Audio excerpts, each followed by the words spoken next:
திரளாக பக்தி மார்க்கத்தோடு மேட்டுப்பாளையம் என்கின்ற இந்த புண்ணிய மண்ணில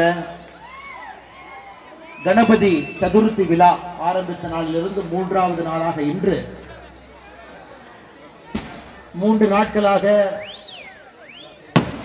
களிமண்ணை எடுத்து அதிலே கடவுள் செய்து அந்த கடவுளுக்கு உயிர் கொடுத்து எந்த தர்மத்திலும் இல்லாத ஒரு அற்புதமான விஷயம் இந்து தர்மத்தில் அதே கடவுளை 1வது நாள் 3வது நாள் 5வது நாள் 7வது நாள் 9வது நாள்ல அந்த ஊரில் இருக்கக்கூடிய மையப்பகுதியில் இருக்கக்கூடிய கரையில ஏரியில ஆற்றுல அந்த கடவுளை கரைத்து அந்த களிமண் மறுபடியும் ஊரினுடைய பொது பயன்பாட்டிற்கு கொண்டு வந்து அடுத்த ஆண்டு மறுபடியும் களிமண்ணிலிருந்து கடவுளை செய்து உயிர் கொடுத்து அந்த கடவுள் என்பவர் 365 நாட்களும் எல்லோருக்கும் பயன்பட வேண்டும்.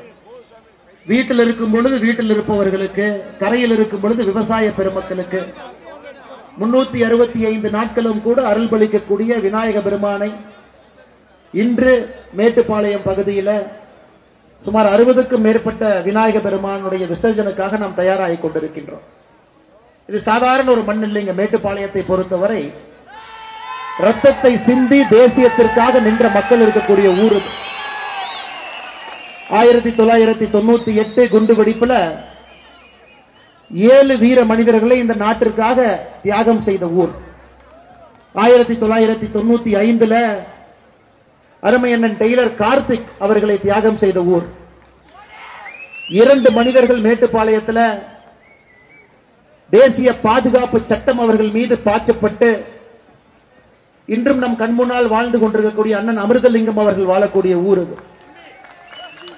அதையெல்லாம் தாண்டி இந்த பகுதியில் எப்பொழுதும் கூட நெஞ்சுரத்தோடு நிமிர்ந்து நிற்கக்கூடிய இந்து சொந்தங்கள் இருக்கக்கூடிய அற்புதமான ஒரு தேசிய பகுதியாக தமிழகத்தில் எப்பொழுதும் கம்பீரத்தோடு நிற்கக்கூடிய ஊர் நம்முடைய மேட்டுப்பாளையம். இந்த மண்ணிற்கு எப்பொழுது வந்தாலும் கூட பெருமைதான். இன்று நம்முடைய இந்து முன்னணி சார்பாக நடக்கக்கூடிய இந்த விழாவிலே உங்களோடு சேர்ந்து நானும் பங்கெடுத்துக் கொண்டிருக்கின்றேன். 1980 நம்முடைய இந்து முன்னணி அமைப்பு தமிழகத்தில் ஏற்படுத்தப்பட்ட பொழுது வீரத்துறவி ராமகோபாலன் ஐயா அவர்கள் ஒரு வார்த்தை சொன்னாங்க. தமிழகத்தில் வருகின்ற காலத்தில் ஒரு பஞ்சாயத்திலும் கூட குறைந்தபட்சம் ஒரு விநாயக பெருமானுடைய விசர்ஜன் நடைபெற வேண்டும் என்று சொன்னார். இன்னைக்கு திரும்பி பார்க்கும் பொழுது 25,000 பஞ்சாயத்து எல்லாம் தாண்டி லட்சக்கணக்கான விநாயக பெருமக்கள், பெரிய விநாயகராக 10 அடி, கைப்பிடி விநாயகராக வீட்டில் ஒரு மஞ்சத்தூளில தண்ணீரை கலந்து அதிலிருந்து வரக்கூடிய விநாயகராக பட்டி தொட்டி எல்லாம் ஐயா வீரத்துறவி ராமகோபாலன் அவருடைய கனவை நாம் நனவாக்கி விட்டோம். இந்து முன்னணி தொடர்ந்து அறத்தின் வழியில மக்களுக்காக ஒரு தர்ம குரலாக ஒலித்துக் கொண்டிருக்கிறது. சமீபத்தில் மதுரையில இந்து முன்னணி அவர்கள் காடேஸ்வர சுப்பிரமணியன் அவர்கள் மாநில தலைவர், எல்லா நிர்வாகிகள் தொண்டர்கள் இணைந்து நம்முடைய பாரத நாடே திரும்பி பார்க்கும் அளவுக்கு ஒரு முருகனுக்கு மாநாடு எடுத்து நம்முடைய தமிழகத்தை எல்லாம் பெருமைப்படுத்தி இருக்கின்றார். அந்த முன்னணி இந்து முன்னணியினுடைய அன்பு சொந்தங்களுக்கெல்லாம் என்னுடைய மாலை வணக்கத்தை, சிறப்பு வணக்கத்தை தெரிவித்துக் கொள்கின்றேன். அன்பு சொந்தங்களே, இந்த நிகழ்ச்சி பொதுக்கூட்டம் நடப்பதற்கு மிக முக்கிய காரணமாக இருக்கக்கூடிய இந்த நிகழ்ச்சியினுடைய தலைமை பொறுப்பை ஏற்றிருக்கக்கூடிய இந்து முன்னணியினுடைய கோவை கோட்டத்தினுடைய செயலாளர் அருமையண்ணன் ராஜ்குமார் அவர்கள், முன்னிலை வகிக்கக்கூடிய கோயம்புத்தூர் வடக்கு மாவட்டத்தினுடைய செயலாளர் அருமையண்ணன் சதீஷ்குமார் அவர்கள், வரவேற்புரை நல்கிவிட்டு அமர்ந்திருக்கக்கூடிய கோயம்புத்தூர் வடக்கு மாவட்டத்தினுடைய துணைத் தலைவர் அண்ணன் தங்கவேல் அவர்கள், வாழ்த்துறை வழங்குவதற்காக வந்திருக்கக்கூடிய பாரதிய ஜனதா கட்சியினுடைய மாநில பொதுச்செயலாளர் ஏபி முருகானந்தம் அவர்கள், மேடையில் இருக்கக்கூடிய பாரதிய ஜனதா கட்சியினுடைய மாநில செயலாளர் அண்ணன் நந்தகுமார் அவர்கள், மேடையில் இருக்கக்கூடிய எல்லா இந்து முன்னணி இயக்கத்தினுடைய பொறுப்பாளர்கள், சிறப்பு அழைப்பாளர்களாக ஊர்வலகத்தை காவி கொடி அசைத்து துவங்கி வைப்பதற்காக வந்திருக்கக்கூடிய ரமேஷ் அண்ட் கம்பெனி நிறுவனத்தினுடைய உரிமையாளர் அண்ணன் சஞ்சய் சங்கலா அவர்கள், NSV பூண்டு மண்டியினுடைய தலைவராக இருக்கக்கூடிய மேட்டுப்பாளையம் அனைத்து இந்து சமுதாய சங்கத்தினுடைய தலைவராகவும் இருக்கக்கூடிய அண்ணன் NSV ஆறுமுகம் அவர்கள், சாய் சிருஷ்டி அமைப்பினுடைய தலைவராக இருக்கக்கூடிய அண்ணன் மனோகரன் அவர்கள், ஜிவி இன்டர்நேஷனல் ஹோட்டலுடைய உரிமையாளர் அண்ணன் மாதையன் அவர்கள், MJJ வெஜிடபிள்ஸ் அதனுடைய உரிமையாளர் MJJ மணி அவர்கள், ஜெய்ஹிந்த் டிரான்ஸ்போர்ட் அண்ட் சாரா இன்ஃப்ரா அதனுடைய உரிமையாளர் அருமை சகோதரர் ரஞ்சித் அவர்கள், இங்கு மிக முக்கியமாக வந்திருக்கக்கூடிய அன்பு சகோதர சகோதரிகள், தாய்மார்கள் எல்லோருக்கும் மறுபடியும் என்னுடைய வணக்கத்தை தெரிவித்துக் கொள்கின்றேன். அன்பு சொந்தங்களை, எதற்காக இந்த ஊர்வலம் தேவைப்படுகிறது? காவல்துறைக்கு தொந்தரவு கொடுப்பதற்காகவா? இல்ல விநாயகர் சதுர்த்தி ஆரம்பித்த நாளிலிருந்து ஒரு பந்தல்லும் ஒரு காவல்துறை நிற்கணும், இரவு நேரத்தில் ஒரு காவல்துறை, பகல் நேரத்தில் ஒரு காவல்துறை, ஊர்வலம் செல்வதற்கு ஒரு வண்டியில காவல்துறை, போகின்ற பாதையில் எல்லாம் ஆயிரக்கணக்கான காவல்துறை, அவர்கள் நிற்க வைப்பதற்காக நாம் ஊர்வலம் நடத்துகின்றோமா?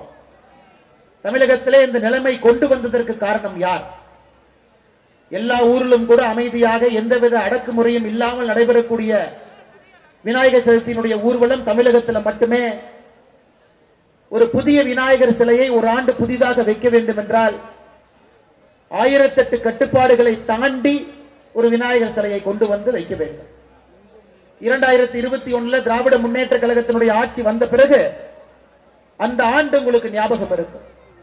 விநாயகர் சிலை செய்கின்ற இடத்துல பிரச்சனை, கடையில வித்தா பிரச்சனை, வாங்கினா பிரச்சனை, வீட்டுல வச்சா பிரச்சனை, விசர்ஜனம் கொண்டு செல்வதற்கு பிரச்சனை. அதையெல்லாம் தமிழக மக்கள் கடுமையாக எதிர்த்து படிப்படியாக திராவிட முன்னேற்ற கழக அரசுக்கு பாடம் புகட்டி தமிழகத்தில் இந்துக்களுடைய குரல் மிக வலிமையாக ஒலிக்கும். அதை அடக்கு நினைத்தால், அது அடக்குமுறையாக மாற்ற நினைத்தால், அது மக்கள் அவருடைய கோபத்திற்கு எந்த அரசாக இருந்தாலும் கூட ஆளாக வேண்டும் என்பதை கடந்த 4 ஆண்டுகளாக அதை காட்டிக் கொண்டிருக்கின்றோம். 2026 தேர்தலுக்காக நாம் எல்லோரும் கூட ஆர்வமாக காத்துக் கொண்டிருக்கின்றோம். தமிழகத்தில் நம்மை அடக்கக்கூடிய குரலை ஒலிக்க வேண்டும், ஒடுக்க வேண்டும், சாமானிய மனிதர்கள் நிம்மதியாக இருக்க வேண்டும் என்பதற்காக காத்துக் கொண்டிருக்கின்றோம். இன்னைக்கு விநாயக ஊர்வலத்தை பொறுத்தவரை அரசினுடைய அடக்குமுறை தொடர்ந்து கொண்டிருக்கிறது. ஒரு சிலையை வைப்பதற்கு 1008 கேள்விகளுக்கு பதில் சொல்ல வேண்டியிருக்கு.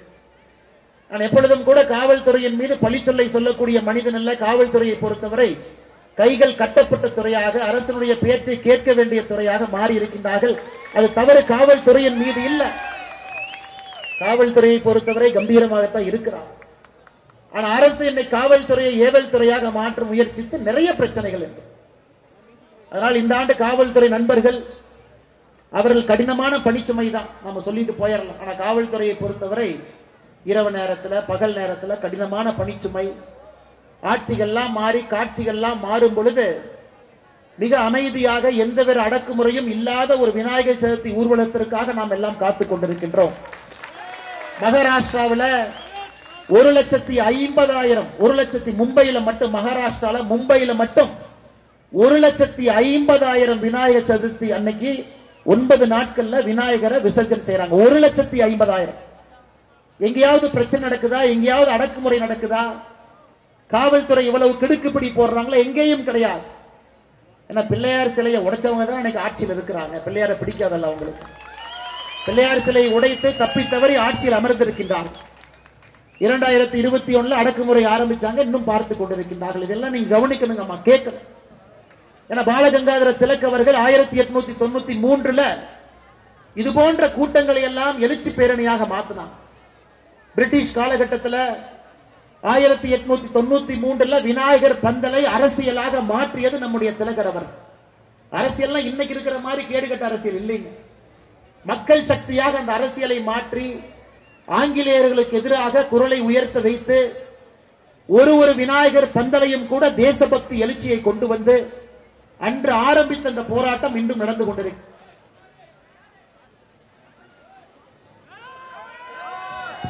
அன்று ஆரம்பித்த அந்த போராட்டம் இன்றும் கூட நடந்து கொண்டிருக்கிறது. அதனால் நிச்சயமாக இந்த நேரத்தில் ஆயிரக்கணக்கான நம்முடைய சொந்தங்கள் நாம் பங்கேற்றுக் கொண்டிருக்கின்றோம்.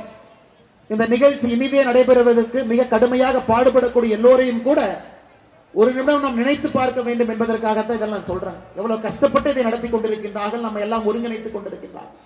இத்தனை வண்டியில் அவங்க வரணும், இத்தனை இளைஞர்களை ஒருங்கிணைக்கணும், ஊக்குவிக்கணும். குறிப்பாக இளைஞர்களை பொறுத்தவரை இந்து தர்மத்தில் எப்பொழுதும் கூட இந்த விநாயகர் சதுர்த்தி என்கின்ற ஒரு விழா என்பது இந்துக்களை ஒருங்கிணைக்கக்கூடிய ஒரு விழா. ஜாதியை நாம் பார்ப்பது கிடையாது, பணக்காரன் ஏழை என்பதை பார்ப்பது கிடையாது. பெரிய பணக்காரனுடைய விநாயகராக இருந்தாலும் சிறு விநாயகராக இருந்தாலும் ஒரே மரியாதையோடு அந்த விழா நடைபெறும். இன்னைக்கு நம்முடைய சமுதாயத்தில் ஜாதிகளை எல்லாம் தாண்டி நாம் ஒருங்கிணைக்க நினைப்பது இது போன்ற விழாக்கள் மூலமாகத்தான். இதை பல பேர் பயன்படுத்தினார். விநாயகர் சதுர்த்தி விழா என்பது எல்லோரையும் ஒன்றாக ஒரே நேர்கோட்டு பாதையில கொண்டு வந்துச்சு. அதை இந்த ஆட்சியாளர்களுக்கு பிடிக்கல. இந்துக்கள் ஒன்று சேர்வது தமிழகத்தில் திராவிட முன்னேற்ற கழக அரசு ஆபத்தாக நினைக்கிறார். 2024 ஆகஸ்ட் மாசத்துல பாருங்க, பழனியில முருகருக்காக ஒரு மாநாடு. முருகருக்காக மாநாடு யார் நடத்தணும்னா முருகனை கும்பிடுறவங்க நடத்தணும்.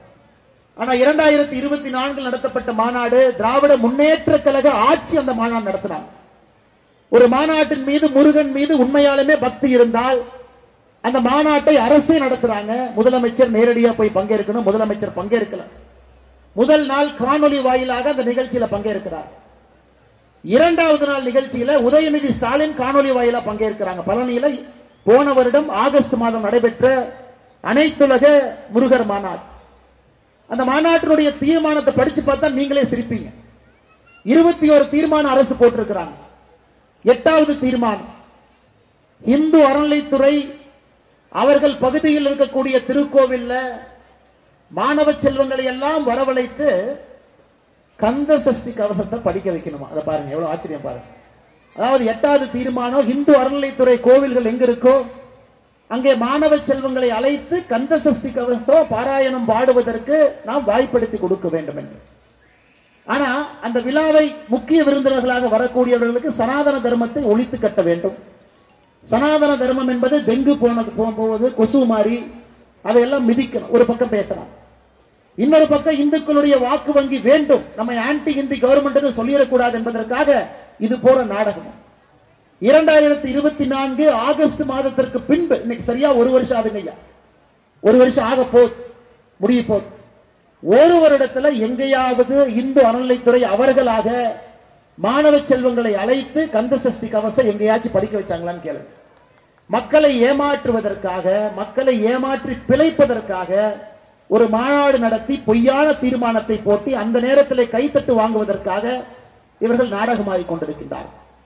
இதைவிட கொடுமை இன்னும் இருக்குதுங்க. செப்டம்பர் 10ஆம் தேதி, வருகின்ற செப்டம்பர் 10ஆம் தேதி பம்பாவில் சபரிமலை ஐயப்பன் இருக்கக்கூடிய பகுதியில் கேரள கம்யூனிஸ்ட் அரசு அவங்க ஒரு மாநாடு நடத்துறாங்க. அனைத்துலக சபரிமலை ஐயப்பன் மாநாடு. இது பாருங்க எப்படி இருக்கு. எல்லா திருடர்களும் ஒன்னா சேர்றாங்க. இங்க முருகனுக்கு மாநாடு திராவிட முன்னேற்ற கழகம், சபரிமலை பம்பையில இந்த செப்டம்பர் 10ஆம் தேதி சபரிமலை ஐயப்பனுக்கு மாநாடு நடத்துவது கம்யூனிஸ்ட் அரசு. கம்யூனிஸ்ட் அரசு.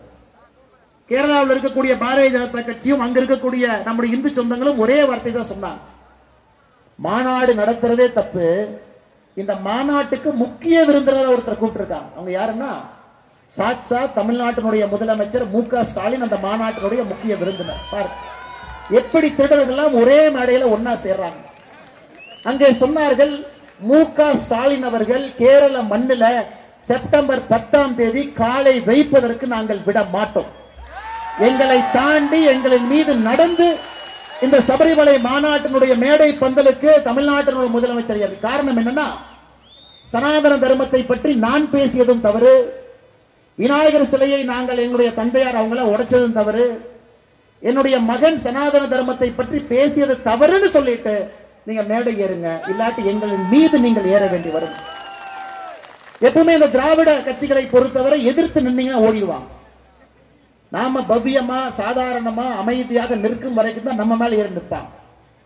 உடனே மு.க. ஸ்டாலின் அவர்கள் பெல்டி அடிச்சு இவரா செப்டம்பர் 10ஆம் தேதி தமிழ்நாட்டில் அரசு நிகழ்ச்சி இவரே அவருக்கு ஏற்படுத்தி கொண்டு, அன்னைக்கு நான் பிஸியா இருக்கேன், என்னால வர முடியாது, எனக்கு பதிலாக பிடிஆர் அவர் அனுப்பி வைக்கிறேன். இன்னைக்கு தமிழ்நாட்டில் நம்ம அண்ணன் பிடிஆர் பழனிவேல்ராஜன் அவர்கள் தான் பக்கரா, கோயில் ஆடு வெட்டுமா பிடிஆர் அனுப்பு, எப்படி இருந்தாலும் 2026 அந்த ஆட்டு அனுப்புறது தான். ஆனா இன்னைக்கு பிடிஆர் அவர்களை பொறுத்தவரை அவர் இன்னைக்கு அந்த மாநாட்டுக்கு செப்டம்பர் 10ஆம் தேதி பம்பைக்கு போறாரு. என்ன ஆகுதுன்னு எனக்கு தெரியாது. அவர் இவரே எஸ்கேப் இவரை கோர்த்து விட்டார். எதற்காக இதெல்லாம் சொல்லுகின்றாங்க, நமக்கு பக்கத்து மாநிலத்தில் எப்படி அரசியல் இருக்கிறது என்பதையும் நாம் உணர்ந்து கொள்ள வேண்டும். இன்னைக்கு இந்துக்கள் எல்லாம் ஒருங்கிணைந்து விட்டார்கள், வலிமையடைந்து விட்டார்கள். இந்து என்கின்ற வாக்கு வங்கி இந்தியாவிலே உருவாகிவிட்டது என்பது தெல்ல தெளிவாக தெரிகிறது. அதை நோக்கி ஒரு அரசியல் கட்சியும் படையெடுக்கிறாங்க, வேஷம் போடுறாங்க, மாநாடு நடத்துறாங்க. இன்னைக்கு மதுரையில எத்தனையோ பேர் மாநாடு நடத்திட்டாங்க. சமீபத்தில் யாரு மாநாடு நடத்தினாங்கன்னு உங்களுக்கு தெரியும். ஆனா மதுரையிலே எத்தனை மாநாடு நடத்தினாலும் சரித்திரத்திலே இந்து முன்னணியினுடைய முருகர் மாநாடு மட்டும்தான் நிற்கும். லட்சக்கணக்கான மனிதர்கள் மாநாடு நடைபெறுவதற்கு முன்பு வந்து ஆறுபடை முருகனையும் தரிசனம் செய்துவிட்டு போயிருக்கிறாங்க.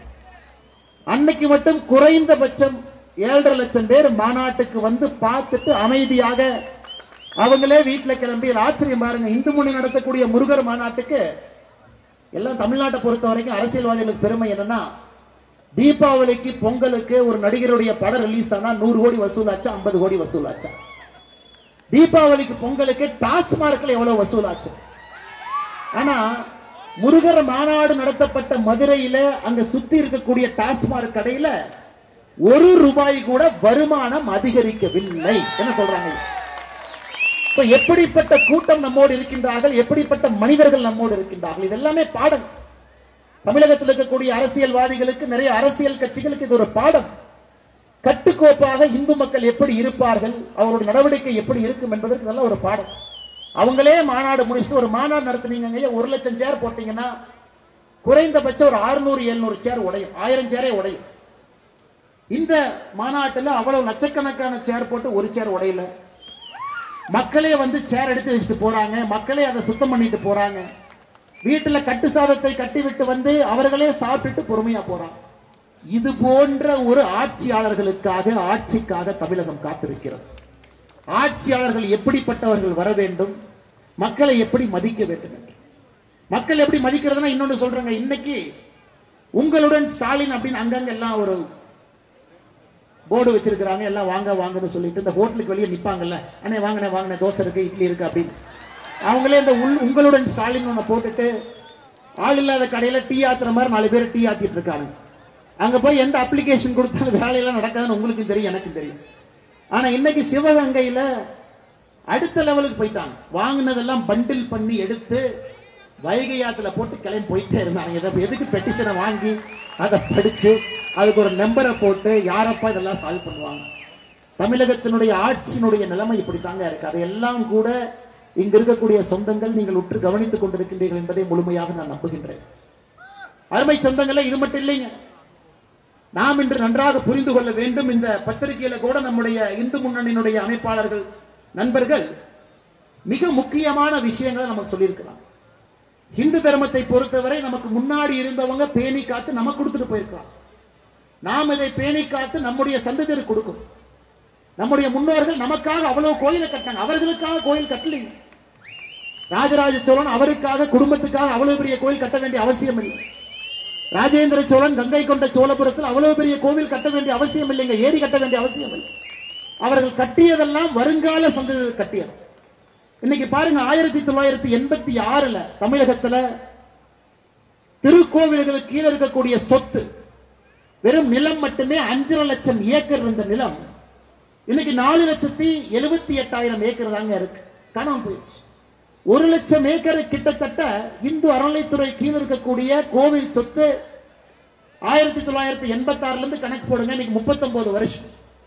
39 ஆண்டுகள்ல 1 லட்சம் ஏக்கர் நிலத்தை சராசரியாக நாம் தமிழகத்தில் இந்த ஆட்சியில இழந்திருக்கின்றோம். கோவில காணோம்.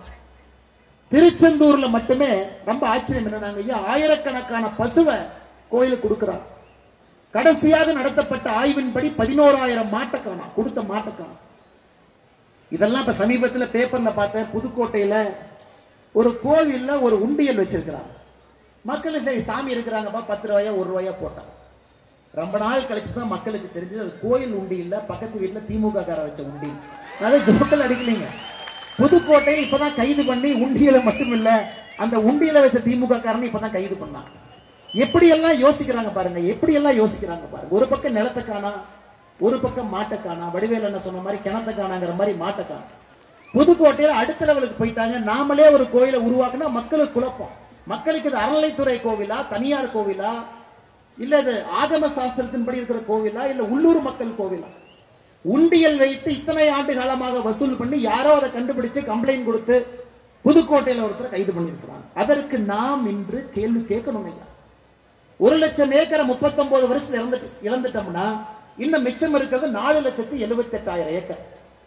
நம்முடைய பேர குழந்தை கேட்கும். இன்னைக்கு ஒருத்தர் மதுரையில சொல்றாரு, அங்கிள் அங்கிள். அங்கிள்கிட்ட அவர் கேட்க வேண்டிய கேள்வி இதான கேட்கணும். அங்கிள்கிட்ட அவர் கேட்க வேண்டிய கேள்வி, 1 லட்சம் ஏக்கர் கோவில் நிலத்தை காண அங்கிள், எங்க அங்கிள் போச்சுன்னு கேட்கணும். அதை விட்டுட்டு அங்கிள்கிட்ட எதோ கேள்வி அந்த அங்கிள் கேட்டுட்டு இருக்கார். ரெண்டு பேரும் அங்கிள் தான், யாருல வந்து இளைஞர் ரெண்டு அங்கிள் மாத்தி மாத்தி அவர்களுக்குள்ள இந்த அங்கிள் இவரு கேட்கிறாரு, இந்த அங்கிள் அவரு கேட்கிறாரு. இதை கேட்க வேண்டிய கடமை நமக்கு இருக்கு. ரெண்டு அங்கிள் ஒதுங்கி போங்க, இந்த 1 லட்சம் ஏக்கருக்கு முதல்ல எங்களுக்கு அக்கௌண்ட் கொடுங்க. அடுத்து பாருங்க, 17,000 கோவில்ல ஒரு கால பூஜை கிடையாது. ஒரு கால பூஜை. இன்னைக்கு இந்து அறநிலைத்துறை இருக்கக்கூடிய மொத்தம் 4,78,000 ஏக்கர் காணாம போன ஏக்கர்லாம் விட்டுட்டு 4,78,000 ஏக்கர் சம்பாதிக்கக்கூடிய சொத்துக்களின் மூலமாக வெறும் 300 கோடி ரூபாய். திருப்பதி ஏழுமலையான் உங்களுக்கு தெரியுங்க ஐயா, திருப்பதி ஏழுமலையான் தமிழ்நாட்டில் உங்களுக்கு இத்தனை கோயில் 46,000 கோயிலை சேர்த்துறேன். திருப்பதி ஏழுமலையான சமீபத்தில் ஸ்டேட் பேங்க் ஆஃப் இந்தியா மதிப்பீடு செய்தாங்க. ஏழுமலையான் கோவிலுடைய சொத்து என்ன, வங்கியில எவ்வளவு இருக்கு, தங்கம் எவ்வளவு. இந்தியாவில் 970 இடத்துல ப்ராப்பர்ட்டி வச்சிருக்கிறாங்க, தமிழ்நாட்டில் கோயில் வச்சிருக்கிறாங்க. 2,50,000 கோடி ரூபாய் திருப்பதி ஏழுமலையானுடைய மொத்த மதிப்பு. கோவில் சொத்து, வங்கியில் இருக்கக்கூடிய பணம் 970 இடத்துல அவர்கள் இருக்கக்கூடிய 2,50,000 கோடி. தமிழ்நாட்டினுடைய மொத்த பட்ஜெட் 3 லட்சம் கோடி. கணக்காக ஒரு கோவிலை சிறப்பாக நடத்தினால் அந்த கோவிலுடைய சொத்து மதிப்புக்கு ஏழுமலையான் ஒரு உதாரணம். தமிழ்நாட்டில் 4,78,000 ஏக்கரும் சேர்ந்து போன ஆண்டு தமிழக மக்களுக்கு கோவில் மூலமாக வந்த வருமானம் வெறும் 300 சில்லற கோடி, 330 கோடி ரூபாய் சராசரியா வந்துச்சுங்க. ஏன் கோவில் நிலத்தை போய் பார்த்தீங்கன்னா நல்லா பாருங்க, ஆர்டிஐ போட்டு பாருங்க. திமுக காரங்க ஒரு கடை கட்டி இருப்பான், 99 வருஷத்துக்கு லீஸ் போட்டு எடுத்திருப்பாங்க. ஒரு மாதத்திற்கு வாடகை 1 ரூபாய் இருக்கக்கூடிய கட்டடங்கள் இருக்கு. ஒரு மாதத்திற்கு வாடகை. அதான் கேள்வி கேட்கணும். அந்த சொத்துக்களை மீட்கணும், நியாயமான வருமானத்தை பெருக்கணும். 6 கால பூஜை நடத்துவதற்கு நாமளே எல்லாம் செஞ்சிடலாங்க. யாருகிட்டையும் போய் கை கட்டி நிக்க வேண்டாம். முறையாக தமிழகத்தில் இருக்கக்கூடிய 46,000 கோவிலை பராமரித்தால் தமிழ்நாட்டுக்கு பட்ஜெட் போடலாம், மத்தியான உணவு திட்டத்துக்கு பணம் கொடுக்கலாம். இன்னைக்கு காலையில இப்ப பாருங்க, இன்னைக்கு காலையில போய் காலை உணவு திட்டத்துக்கு முதலமைச்சர் உட்கார்றாரு. ஒரு அல்வா ஒரு பக்கம், நமக்கு காலை உணவு திட்ட மாணவர்களுக்கு உப்மா. இன்னைக்கு இவங்க திராவிட மாடல் ஆட்சி, திராவிட மாடல் ஆட்சி வளர்ந்துருச்சுன்னு சொல்லி கடைசியாக உப்மா கிண்டி நம்முடைய சொந்தங்களை, குழந்தைகளை ஸ்கூல்ல போய் உப்மா சாப்பிட வைத்திருப்பதுதான் இவருடைய ஆட்சியினுடைய சாதனை இத்தனை ஆண்டு காலமா. அதையெல்லாம் கூட தமிழகத்தில் இருக்கக்கூடிய 46,000 கோவில்கள் எல்லாத்தையும் பார்த்துக்கணையா, யாருகிட்டையும் கை கட்டி நிற்க வேண்டிய அவசியம் இல்லை. விடுதலை கொடுக்கணும். அறநிலைத்துறையினுடைய கையிலிருந்து கோவில்களுக்கு விடுதலை தேவை. வீரத்திரவி ராமகோபாலன் ஐயா அவருடைய ஆன்மா முழுமையாக சாந்தி அடைவது தமிழகத்தினுடைய கோவில்கள் இந்து அறநிலைத்துறையினுடைய கையில் இருந்து வெளியே வரும் பொழுதுதான் வீரத்திரவி ஐயாவுடைய ஆன்மா உண்மையா சாந்தி அடையும் ஐயா. அதற்காக ஒரு நாளும் பாடுபட வேண்டிய கட்டாயம் நமக்கு இருக்கு. அதையெல்லாம் தாண்டி இன்னொன்னு பாருங்க, நம்ம சொல்லுவோம் இடிப்பது கோயில், படிப்பது ராமாயணம் அப்படிங்கிற மாதிரி. நீ படிக்கிறது ராமாயணம், இடிக்கிறது கோவில். அதுபோல்தான் இன்னைக்கு ஆட்சியில கோவிலை இடிக்கிறது எவ்வளவு வேகமா ஓடி வருவாங்க. ஒரு கோவில் இருக்கு, அந்த கோவிலை இடிக்கணும் அப்படின்னா முதல்ல கிளம்பிடுவோம். டாக்குமெண்ட் காமி, ரெக்கார்டு காமி, அதை காமி, இதை காமி. அதையே தான் நாங்க கேட்கிறோம். 4,78,000 ஏக்கர்ல இருக்கக்கூடிய நிலத்துக்கு டாக்குமெண்ட் முதல்ல கொடுங்க. அதுல வரக்கூடிய வருமானத்தை சொல்லுங்க. உலகத்துல எல்லாருமே, நம்ம எல்லாருமே டாக்ஸ் கட்டுறோம் ஐயா. நம்ம டாக்ஸ் கட்டலினா கூட அரசு நம்ம மீது கண் வைக்குது. ஒரு பொருள் வாங்குறோம், ஆதார் லிங்க் பண்ணிட்டாங்க. ஒரு பொருள் ஒரு கடைக்கு போய் எதாவது இருந்தாலும் கூட அரசுக்கு தெரியும் நம்ம எப்படி இருக்கிறோம், எப்படி வாழ்றோம். அரசனுடைய கட்டுப்பாட்டில் நாம் எல்லாரும் இருக்கிறோம். முடிந்தவர்கள் டாக்ஸ் கட்டுறோம், முடியாதவங்க வாழ்ந்துகிட்டு இருக்கோம், கஷ்டப்பட்டுகிட்டு இருக்கோம். நாமளும் உயர்ந்து ஒரு நாள் நாமளும் சம்பாதிப்போம். ஆரம்பித்த நாம் ஒரு சாதாரண குடும்பத்திலிருந்து ஆரம்பித்தோம், கடுமையாக உழைத்து மேல வரும். ஆனா இவ்வளவு சம்பாதிச்சும் டாக்ஸ் அப்படிங்கிற பேச்சு இல்லாத ஒரு துறை வந்து இந்து அறநிலைத்துறை. இந்து அறநிலைத்துறைக்கு சிஏஜி அமைப்பினுடைய ஆடிட் அவர்களுக்கு பொருந்தாது. சிஏஜிங்கிறது மத்திய அரசு ஒரு நிறுவனம், எல்லா துறையும் ஆடிட் பண்ணுவாங்க. ஆனா தமிழ்நாட்டில் இருக்கக்கூடிய இந்து அறநிலைத்துறை மட்டும் அவங்க டாக்குமெண்ட்டை இதுவரை சிஏஜி கொடுக்கலீங்க. அதாவது நம்ம யாருக்குமே தெரியாது கோவில்கள் எவ்வளவு, நகை எவ்வளவு, சொத்து எவ்வளவு. 4,78,000 ஏக்கர் ஆர்டிஐ மூலமா கிடைத்தவர்கள் உண்மையாலுமே 4,78,000 ஏக்கரா, இன்னும் அதை விட குறைவா இருக்கா? எத்தனை கோவில்கள், கோயிலுடைய தனிப்பட்ட சொத்து என்ன யாருக்குமே தெரியாது. ஏனென்றால் தமிழகத்தில் இந்து அறநிலைத்துறை பொறுத்தவரை சிஏஜி என்கின்ற அமைப்பு ஆடிட்டிங் நடத்தப்படவில்லை. எவ்வளவு சொத்துனே தெரியாதுங்க. ஆனா நமக்கு வீட்டு வரையில் முதலா கிளம்பி வருவான் பாரு. இந்த பில்டிங் இப்படி கட்டின, வீட்டுல முன்னாடி இழுத்து இருக்கிற, வீட்டு வரி நீ கொடுக்கணும். குடிசை வீடா இருந்தாலும் வீட்டு வரி போட ஆரம்பிச்சிட்டாங்க. யாரா இருந்தாலும் வீட்டு வரி கொடுக்கணும். ஆனா நம்முடைய பொது சொத்தாக இருக்கக்கூடிய கோவில்ல என்ன வரி என்பதற்கு யாருக்கும் தெரியாது. அதையும் இந்து முன்னணி அமைப்பினர் என்ற கேள்வியா கேட்டிருக்கிறார். முதல்ல ஆடிட்டிங் பண்ணுங்க, சொத்தினுடைய தகவலை கொடுங்க, மக்களுக்கு தெரியட்டும். அவர்கள் முன்னோர்கள் கட்டிய கோவிலுடைய மதிப்பு என்ன, எவ்வளவு பொருள் உள்ள இருக்கு, எவ்வளவு தங்கம் இருக்கு. இது பேச பேச தங்கத்தை உருக்க ஆரம்பித்திருக்கின்றார். தங்கத்தை உறுதி என்ன பண்றேன்னா அதுல வர்ற வருமானத்தை வச்சுதான் அரசு நடத்துறது. இதை விட வெட்கக்கேடான செயல் இந்தியால எங்கேயுமே கிடையாது. பீகார்ல அவன் தங்கத்தை உருக்கிறது கிடையாது, உத்தரப்பிரதேச தங்கத்தை உருப்பது கிடையாது, ஜார்க்கண்ட்ல அவன் தங்கத்தை உருக்கிறது. பட்டினிச்சாவி நடக்கக்கூடிய மாநிலத்துல கூட கோவிலுடைய தங்கத்தை உருக்குவது கிடையாது. தமிழகத்துல மட்டும்தான் கோவிலுடைய தங்கத்தை உருக்குறாங்க. அது தங்கத்தை உருக்கின கணக்கு கிடையாது. எவ்வளவு தங்கத்தை உருக்குனீங்க தெரியாது. உருக்கின தங்கம் எந்த பேங்க்ல வச்சிருக்கீங்க சொல்லல. அதுல வட்டி எவ்வளவு வருது தெரியாது. அந்த பணத்தை எதற்கு பயன்படுத்துறீங்க தெரியாது. ஆனா நம்மளை ஏமாற்றுவதற்கு ஒரு முருகர் மாநாடு. சேகர் பாபு பாத்தீங்கன்னா அந்த அரசின் மீது கோபம் அதிகமாச்சுன்னா சேகர் பாபுனுடைய தாடி பெருசாயிட்டு இருக்கும். மக்களுக்கு நீங்க பாத்துக்கலாம், சேகர் பாபு அண்ணன் தாடி சைஸ வச்சு ஓ அப்ப திமுக அரசு பிரச்சனையில் இருக்கு. ஏன்னா அப்பதான் ஆன்மீகவாதியா அவர் மாறுவார். ஐயப்ப முன்னாடி போய் நிப்பாரு, அழுவாரு. அதை 2 ஆங்கிள் போட்டோ பிடிச்சு சோசியல் மீடியால போடுவாங்க. இந்து அறநிலையத்துறை அமைச்சர் போய் கோயில் அழுகுறாரு பாருங்க. இதெல்லாம் நீங்க நல்லா உத்து கவனிக்கணும், எவ்வளவு ஆழமான அரசியலை செய்து கொண்டிருக்கின்றார். ஆனா இந்து அறநிலையத்துறை அமைச்சர் சேகர் பாபு அவர்கள், நீங்களும் நானும் சாதாரணமா எங்கேயாச்சும் போய் திருச்செந்தூர் கியூல நிற்போம். என்னங்க 4 மணி நேரமா கியூல நிக்கிறோம், கொஞ்சம் வேகமா திறந்துருங்கன்னா திருப்பதி போனா ஒரு நாள் நிப்ப, என் தமிழ்நாடு 4 மணி நேரம் நிக்க மாட்டியா? இதெல்லாம் நமக்கு கிடைக்கிற பரிசு, இதெல்லாம் நமக்கு கிடைக்கிற பரிசு. அதனால் நீங்கள் நன்றாக உன்னிப்பாக நீங்கள் கவனிக்க வேண்டும் அன்பு சொந்தங்களே. 2026 நம்முடைய தேர்தலை பொறுத்தவரை தமிழகத்தில் ஒரு மாற்றம் வேண்டும். நீங்க அதை தீர்மானம் பண்ணணும். தமிழகத்திலே நல்லவர்கள் ஆட்சிக்கு வரணும். நீங்க அதை முடிவு செய்யணும். உங்க வாக்கு மட்டும்தாங்க ஐயா, வாக்கை தவிர நமக்கெல்லாம் எந்த மரியாதையும் கிடையாது. ஓட்டுக்கு மட்டும்தான் மரியாதை. 2 டைம் தான் மரியாதை கொடுப்பாங்க. ஓட்டு போட்டா அன்னைக்கு அண்ணன் கையை காலா நினைச்சுக்கிறேன், காலை கையா நினைச்சுக்கிறேன், கை தானே, கால் தானே, அன்னைக்கு மாத்தி மாத்தி சொல்லுவாங்க, கையும் காலையும் காட்டுங்க. 5 வருடத்துக்கு ஒரு முறை சாமானியனுக்கு மரியாதை கிடைப்பது ஓட்டு போடுறதுக்கு 15 நாளைக்கு முன்னாடி தாங்க ஐயா உங்களுக்கு எனக்கும் மரியாதை. மிச்ச நாள மரியாதையே கிடையாது. எதுக்கு பெட்டிஷன் கொடுத்தீங்கன்னா அண்ணன் KKSS ராமச்சந்திரன் இருக்காரு, சூப்பரா பண்ணுவார். பெட்டிஷன் கொடுத்தீங்கன்னா டம்னு தலைமை அடிப்பார். எதுக்கு பெட்டிஷன் தூக்கிட்டு வந்தார்? அண்ணன் பொன்முடி மேடை மீது வந்தாருன்னா ஓசி ஓசி ஓசிம்பார். ஜாதிகள் இல்லையடி பாப்பான்னு பாடின பாரதியார் ஊர்ல மேடையின் மீது உட்கார்ந்து இருந்தா அதே பொன்முடிய மக்களை பார்த்து ஏன் தம்பி எஸ்சி தானே கை தூக்கு. ஏதோ இவர்கள் பிச்சை போட்டு நாம் படிப்பதை போல் அதெல்லாம் நீங்க நல்லா கவனிச்சுங்க. அந்த கடைசி 1 வருஷ டிராமா அதை விட்டுருங்க. இது சினிமா நடிகர் மேக்கப் போட்டு இப்படி குத்துனா 4 பேர் பறக்கிற மாதிரி எல்லா டிராமாவும் இந்த 1 வருஷம் பண்ணுவாங்க. இவர்கள் இப்படித்தான் என்பதை நீங்கள் உணர்ந்து விட்டால் நீங்க மாற்றத்திற்கு ஒரு காரணக்கர்த்தர்களாக காரணிகளாக மாறிவிடுவீர்கள். நீங்கள் அதை செய்ய வேண்டும் என்று அன்பான வேண்டுகோள் உங்களுக்கு வைக்கிறேன். விநாயகரை பொறுத்தவரை நமக்கு தெரியும், எந்த கடவுளுக்கும் இல்லாத தனிச்சிறப்பு நம்முடைய விநாயகருக்கு இருக்குங்க. திராவிட முன்னேற்ற கழகத்தினுடைய கட்சி நண்பர்கள் சொல்லுவாங்க, விநாயகர் நம்ம கடவுளே இல்ல, அது வட இந்தியா கடவுள். அது ரிக் வேதம், யஜூர் வேதம், சாம வேதம், அதர்வண வேதத்துலதான் சொல்லி இருக்கிறாங்க, இங்க சொல்லவே இல்லை.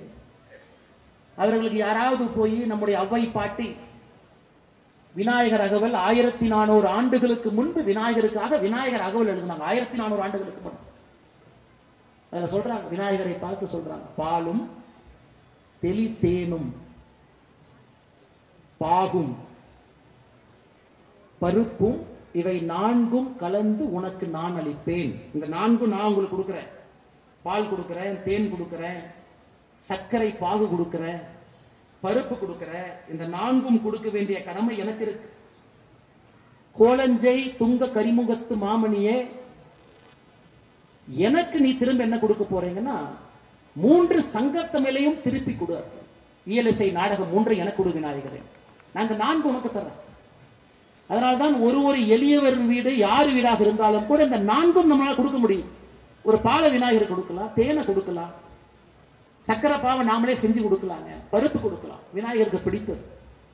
இது 4ம் நான் கொடுக்கின்றேன். எனக்கு நீங்க சங்கத்தமிழ் 3ஐயும் கொடுங்க, இயலிசை நாடகத்தை சொல்லிக் கொடுங்க.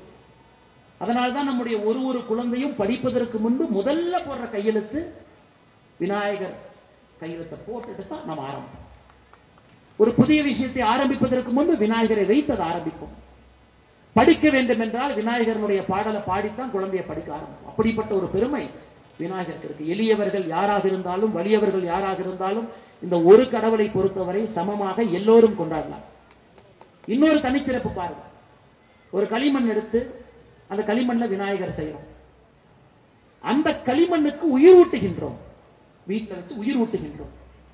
அதே உயிர் கொடுத்த கடவுளை நாமளே எடுத்துட்டு போய் ஊர்னுடைய புதடத்துல கரைக்கிறோம். எந்த ஒரு தர்மத்தில் இது போல் இருக்கும் பாருங்க. அதே உயிர் கூட்டப்பட்ட கடவுளை நாம பொது இடத்துல நாம போய் விசர்ஜனம் பண்றோம். ஏன்?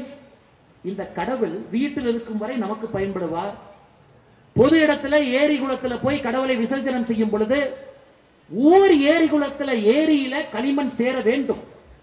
களிமண் சேர்ந்தா தாங்க ஐயா தண்ணி நிற்கும். தண்ணி நின்னா தான் விவசாயம் தலைக்கும். அதனாலதான் ஒரு ஊரிலும் ஏரி குளம் இருக்கணும், விநாயகரை கரைக்கணும், களிமண்ணை கொண்டு வரணும் கீழே. அதற்காக எவ்வளவு அற்புதமான ஒரு தத்துவத்தை இந்த விநாயகர் சதுர்த்தியில நம்முடைய முன்னோர்கள் கொண்டு வந்திருக்கிறாங்க பாருங்க. ஆனா இன்னைக்கு நம் கண் முன்னால் இருக்கக்கூடிய கேள்வி ஏரிகளுடைய நிலைமை. எத்தனையோ இடத்துல விநாயகர் சதுர்த்தி நடப்பதற்கு முன்பு அரசு லாரியை கொண்டு வந்து தண்ணி ஊத்தி அப்படி கொஞ்சம் லைட்டா தண்ணி ஏற்றிடுவாங்க. விநாயகர் மூழ்கும் அளவுக்கு மட்டும் தண்ணீர் இருக்கும். அதன் பிறகு விநாயகர் அவர்கள் மூழ்ந்த பிறகு உள்ளே களிமண் எல்லாம் சேர்ந்த பிறகு காலையில ஜேசிபி கொண்டு வந்து அந்த மண்ணை தோண்டுவாங்க. இதற்கு காரணம் நாம் இல்லைங்க. நாம ஏரி இருக்கிற இடத்துல தான் நாம கரைக்க முடியும். விவசாயம் தோற்றுவிட்டது, ஏரி குளங்கள் அரசு சரியாக பராமரிக்கவில்லை என்பதற்கு இதைவிட சான்று என்ன வேணும்? எல்லா குப்பை தண்ணியும் ஊர் ஏரியில கொண்டே விடுறோம். சுத்தரிக்கப்படாத எல்லா தண்ணியும் கொண்டே விடுறோம். அதனால இங்க இருக்கக்கூடிய இளைஞர்கள் நாம் எல்லோருமே ஒரு சங்கல்படுத்துறோம். இன்னைக்கு விநாயகருக்கு நாம் கொடுக்கக்கூடிய மரியாதை இவ்வளவு சிறப்பாக விமர்சையாக விநாயகரை எடுத்து சென்று கரைப்பதற்காக நாம் காட்டக்கூடிய அந்த சங்கல்பம் நம் ஊரினுடைய ஏரியை பாதுகாப்பதற்கு நாம் காட்ட வேண்டும் என்கின்ற அன்பான வேண்டுகோள் வைக்கிறேன். அது நம்முடைய பொறுப்புங்க. அரசெல்லாம் தோத்துட்டாங்க ஐயா. அரசு தோத்தனாலதான் ஏரி இல்லாம வாழ்ந்து கொண்டிருக்கின்றோம். நாம் இன்னைக்கு ஒரு சங்கல்பம் எடுக்கணும். நம்ம ஏரி இளைஞர்கள் இத்தனை பேர் நாம் இருக்கிறோம். வருஷத்துக்கு நான் 15-20 நாள் கொடுத்து நம்ம ஏரியை சுத்தம் பண்ணுவோம். கொடி செடி எல்லாம் புடுங்கி போடுவோம். ஜேசிபி நாங்களே வாடகை கொண்டு வந்து தோண்டி ஆழப்படுத்துவோம். மழை வரும்போது தண்ணீரை தேக்குவதற்கான வசதிகளை ஏற்படுத்துவோம். ஒரு மழை பெய்யும் பொழுது அந்த ஏரியில முதல் வருஷம் தண்ணி தேங்காதுங்க, நிலத்துல நீர் இருப்போம். ஆனா 3 ஆண்டுகள்ல ஏரியில தண்ணி வந்து அதை சுத்தப்படுத்தி மண்ணை தோண்டி சரியாக பராமரித்தால் அந்த ஏரிக்கு தண்ணி வரக்கூடிய பாதைகளை எல்லாம் சரிப்படுத்தி விட்டால் 3 ஆண்டுகள்ல நிச்சயமாக நம் கண் முன்னால் தண்ணி நிற்கும். அதை நாம மேட்டுப்பாளையத்தில் செய்யணும். நாம் எல்லோரும் ஒருங்கிணைத்து அதை செய்தி காட்டணும். நகராட்சி, மாநகராட்சி, அரசு, இந்த ஆபீசர் அந்த ஆபீசர் அதெல்லாம் விடுங்க. சம்பளத்துக்கு தான் நீங்க பாதி பேர் வேலை செய்யறாங்க. உணர்வுக்காக வேலை செய்வர்கள் மிக குறைவு. அவங்களை நம்ம தப்ப சொல்ல வேண்டாம். அவங்களையும் பிழிஞ்சுதான் பாதி பேர் வேண்டா வெறுப்பாகத்தான் அரசு வேலையில் இருக்கிறாங்க. இன்னைக்கு காவல்துறை கிடைக்கக்கூடிய சம்பளத்துல எவ்வளவு கஷ்டப்படுறாங்க பாருங்க. நான் காவல்துறையை சார்ந்த ஒரு மனிதன் என்பதற்காக நான் தொடர்ந்து பேசுறேன். அவ்வளவு 30,000, 40,000, 18 மணி நேரம் டியூட்டி. அதனால் நாம் இந்த வேலையை எடுத்து செய்வோம். அதற்கும் இந்து முன்னணி முன்னிற்க வேண்டும் என்பது என்னுடைய ஆசை. காரணம், இந்து முன்னணி ஒரு வேலை எடுத்தா நிச்சயமா சக்சஸ் பண்ணிடுவாங்க. அவர்களுக்கு அந்த திறமை இருக்கு. ஏன்னா அவர்கள் அரசியல் கட்சியில் எதை எதிர்பார்ப்பதில்லை. எலெக்ஷன் நிற்க வேண்டும் என்கின்ற அவசியம் இல்லை. அவங்க மக்கள் பணி. இந்துக்களுக்காக பாடுபடக்கூடிய நம்முடைய இந்து முன்னணி இயக்கம் இதை ஒரு போர்க்கால அடிப்படையில் இதை எடுத்து தமிழகத்தில் ஏரிகுளம் எல்லாம் சுத்தப்படுத்தி நீர் தேங்குவதற்கான வசதிகளை ஏற்படுத்தி கொடுப்பார்கள் நம்பிக்கையோடு கடுமையாக பணி செய்யக்கூடிய காவல்துறைக்கும் இந்த நேரத்தில் நன்றி தெரிவித்து, அதே நேரத்தில் மேடையில் அண்ணன் அவர்கள் சொன்னதெல்லாம் உண்மைதான். இன்னைக்கு காவல்துறையுடைய கைகள் கட்டப்பட்டிருந்தாலும் கூட பேனாக்கு ஒரு வலிமை இருக்கு. தவறு யாரு செய்தாலும் வழக்கு பதிவு செய்ய வேண்டும். தவறு யாரு செஞ்சாலும் நடவடிக்கை எடுக்கணும். அப்பதான் காவல்துறையினுடைய உடைக்கு ஒரு கம்பீரம் இருக்கும். அதையும் நிச்சயமாக நம்முடைய காவல்துறை பரிசீலித்து நடவடிக்கை எடுப்பார்கள். தவறு யார் செய்தாலும் கூட விடமாட்டார்கள். அரசியலுடைய அதிகாரத்திற்கு அடிபணிய மாட்டார்கள் என்கின்ற நம்பிக்கையோடு மேடையில் இருக்கக்கூடிய எல்லா நம்மளோட அற்புதமான தலைவர்கள் வாழ்க்கையை அர்ப்பணித்து முழுமையாக இந்து மக்களுடைய வாழ்வியல் சித்தாந்தத்திற்காக, வாழ்வு முன்னேறுவதற்காக போராடி கொண்டிருப்பவர்கள் மேடையில் என் மீது இருக்கின்றார்கள். நிறைய குழந்தைகள் வந்திருக்கிறாங்க. ரொம்ப சந்தோஷம். இந்த குழந்தைகள்லாம் இது போன்ற நிகழ்வுகளை பங்கேற்றால் மட்டும்தான் உணர்வு வரும். அதனால் குழந்தைகளை தைரியமாக இந்த நிகழ்ச்சிக்கு அழைத்து சென்று வந்த எல்லா தாய்மார்களுக்கும் மிக அமைதியாக, எந்த ஊர்லயும் அம்மா புடவை கட்டின ஒரு அம்மா அவ்வளவு எளிதாக தரையில் உட்கார மாட்டாங்க. புடவை கட்டியிருக்கிற ஒரு அம்மா அவ்வளவு எளிதாக தலையில் உட்கார மாட்டாங்க. ஆனா இந்த இயக்கத்துல நம்முடைய இந்து மக்கள், நம்முடைய சொந்தங்கள் தைரியமாக பெண்கள் வந்து தரையிலே அமர்வார்கள், குழந்தையை கூட்டிக் கொண்டு வருவார்கள். இந்த நிகழ்ச்சி நமக்காக நடக்கக்கூடிய நிகழ்ச்சி, அறத்தின் சாட்சியாக நடக்கக்கூடிய நிகழ்ச்சி என்கின்ற நம்பிக்கை வைத்து இங்க வந்திருக்கக்கூடிய எல்லா தாய்மார்களுக்கும், நம்முடைய மூத்தவர்கள் அவங்க நிறைய பார்த்துட்டாங்க, குண்டுவெடிப்பு பார்த்துட்டாங்க, கலவரத்தை பார்த்துட்டாங்க, நம்பிக்கையோடு இருக்கின்றார்கள். தமிழகத்திலே மாற்றம் வரும், நம்பிக்கையோடு இருக்கின்றார்கள். இந்து குரலுக்கு ஒரு நாள் இந்த மண்ணிலே சத்தியம் இருக்கும் என்கின்ற நம்பிக்கையோடு வந்திருக்கக்கூடிய மூத்தவர்களுக்கு, பெரும் திரளாக வந்திருக்கக்கூடிய இளைஞர்களுக்கு பொறுப்பு அதிகமாக உங்களுக்கு இருக்கிறது. யாருக்கும் இல்லாத பொறுப்பு நமக்கு இருக்கு. நாம் நடந்து கொள்ளக்கூடிய விதம், நம்முடைய பண்பாடு, நம்முடைய செயல்முறை, நாம் முன்னோடியாக இருந்து காட்ட வேண்டும். இளைஞர்கள் நீங்கள் இருப்பீர்கள், இருந்து கொண்டிருக்கின்றீர்கள் என்கின்ற நம்பிக்கை பெரும் திரளாக வந்திருக்கக்கூடிய எல்லோருக்கும், குறிப்பாக கடைகண்ணில் இருக்கக்கூடிய எல்லா அன்பு சொந்தங்கள் எல்லாம் நமக்காக இன்னைக்கு லீவ் விட்டு எல்லாம் இருக்கிறாங்க. அவர்களுக்கும் இந்த நேரத்தில் அன்பான வாழ்த்துக்களை தெரிவித்து, பாரதிய ஜனதா கட்சி என்னுடைய தாய் இயக்கம், இங்கே போராடி கொண்டிருக்கக்கூடிய பாரதிய ஜனதா கட்சியினுடைய அந்த பகுதியினுடைய நீங்கள் எல்லாம் ஏக மனதோடு முடிவு செய்து சேர்மனாக்கி இன்று முன்னாள் சேர்மனாக உங்களுக்கு பணிபுரிந்து கொண்டிருக்கக்கூடிய அருமை அண்ணன் சதீஷ் அவர்கள், மேட்டுப்பாளையம் இந்த நகர் இந்த பகுதியினுடைய ஒன்றிய தலைவராக இருக்கக்கூடிய அண்ணன் KRS சரவணன் அவர்கள், மாவட்டத்தினுடைய பொதுச் செயலராக இருந்து மிக கடுமையாக சித்தாந்தத்தின் அடிப்படையில் பணி செய்யக்கூடிய விக்னேஷ் அவர்கள், மாவட்டத்தினுடைய செயலராக இருக்கக்கூடிய உமா சங்கர் அவர்களுக்கு மிகச் சிறப்பாக பணி செய்து கொண்டிருக்கின்றார்கள். தொடர்ந்து உணர்வோடு பணி செய்ய வேண்டும் என்பதை அன்போடு அவர்களுக்கு அறிவுறுத்தி, இங்க இருக்கக்கூடிய எல்லோருக்கும் நன்றி தெரிவித்து, மேடையில் இருக்கக்கூடியவர்களுக்கு எனக்கு வாய்ப்பு கொடுத்ததற்காக நன்றி தெரிவித்து என்னுடைய உரையை முடித்துக் கொள்கின்றேன். நன்றாக இந்த நிகழ்ச்சி நடைபெறட்டும், மிகச் சிறப்பாக விசேஷம் நடைபெறட்டும். வந்த அனைவருக்கும் மனமார்ந்த நன்றிகள். பாரத் மாதா கி.